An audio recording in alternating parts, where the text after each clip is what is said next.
President Cyril Ramaphosa has announced a national dialogue summit that is set to take place in August 2025, and it comes with a staggering price tag of 700 million rand. This announcement has sparked a wave of outrage across South Africa as many citizens question the justification for such an extravagant expenditure. The summit is intended to address critical national issues such as unemployment, crime and service delivery, but the high cost has overshadowed its objectives, leading to widespread criticism and, honestly, a lot of skepticism. The summit has been met with backlash from all corners of the country, with people questioning whether such a costly event is necessary.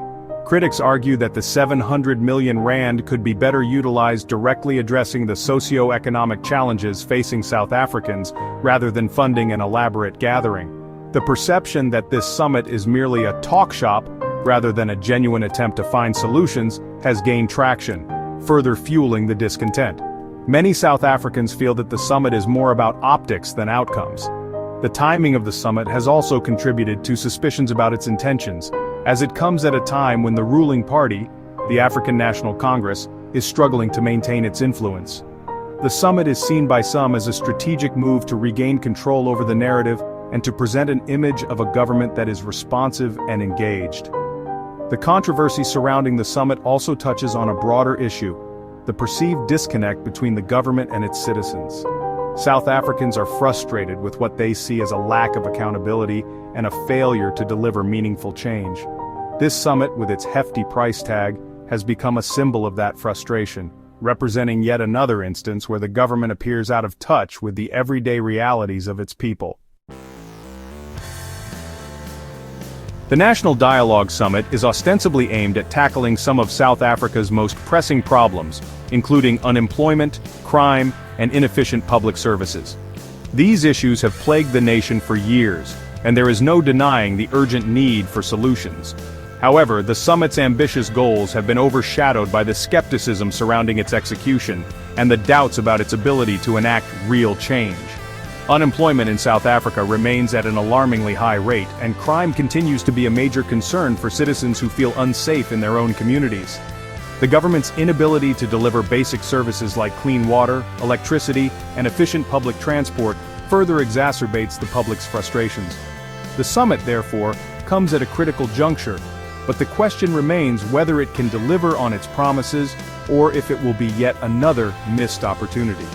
Public discontent has been fueled by the belief that the summit is more of a public relations exercise than a genuine attempt to address these challenges. Critics have pointed to the lack of tangible outcomes from previous dialogues and initiatives, reinforcing the skepticism that this summit is yet another talk shop where issues are discussed but not resolved. The exclusion of key experts from the guest list only adds to these concerns. Moreover, the controversy over the guest list, which includes celebrities and influencers but omits crucial experts, has raised questions about the summit's seriousness. The absence of economists, legal experts, and representatives from major civic organizations suggests a lack of commitment to finding substantive solutions. Instead, the inclusion of high-profile figures without relevant expertise is seen as an attempt to draw attention and lend glamour to the event, rather than contribute to meaningful discussion. A primary criticism of the summit is its labeling as a talk shop, implying it is all talk and no action. This term has become synonymous with the summit, as many believe it will not yield the practical solutions South Africa desperately needs. The absence of vital experts on the guest list further fuels this narrative, as their input is crucial for tackling the complex issues at hand. Instead, the presence of celebrities has been called out as a superficial attempt to attract media attention and lend an air of glamour to a meeting that should be rooted in serious, solution-driven dialogue. The government's decision to include celebrities and influencers while excluding established experts has been met with disdain. This exclusion is perceived as a deliberate move to control the narrative and project an image of inclusivity and engagement without the burden of accountability. The criticism is that the summit's focus is more on spectacle than substance, which undermines its credibility and potential impact. The decision to hold such an expensive summit has also been criticized for duplicating efforts that should fall within the remit of existing democratic structures, such as Parliament and Chapter 9 institutions. These bodies are already tasked with public engagement and oversight, and critics argue that they should be the ones leading the charge in finding solutions. Instead, the summit is seen as a parallel platform that diverts resources and attention away from these established channels.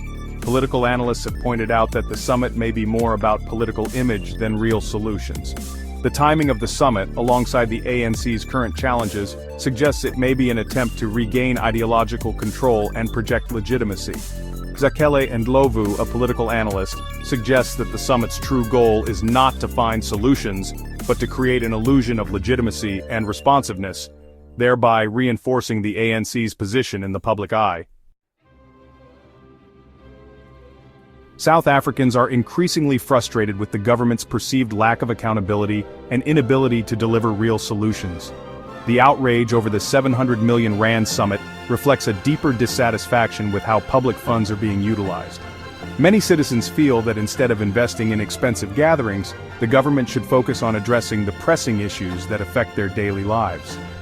The outrage is not just about the cost, but also about the perceived priorities of the government.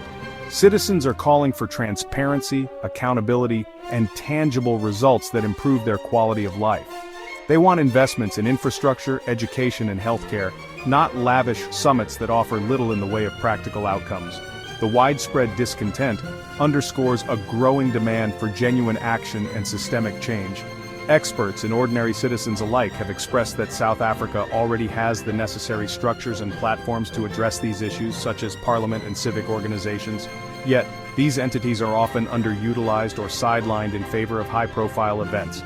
The sentiment is that these resources should be empowered and supported to drive progress, rather than bypassed in favor of expensive alternative platforms. As the summit date approaches, the controversy shows no signs of abating. The public's demand for accountability and real solutions is louder than ever. Many South Africans feel that the government is out of touch with their needs and are calling for a shift in focus from optics to outcomes. The 700 million rand summit has become a symbol of broader frustrations, highlighting the urgent need for a government that listens, understands, and acts in the best interest of its people.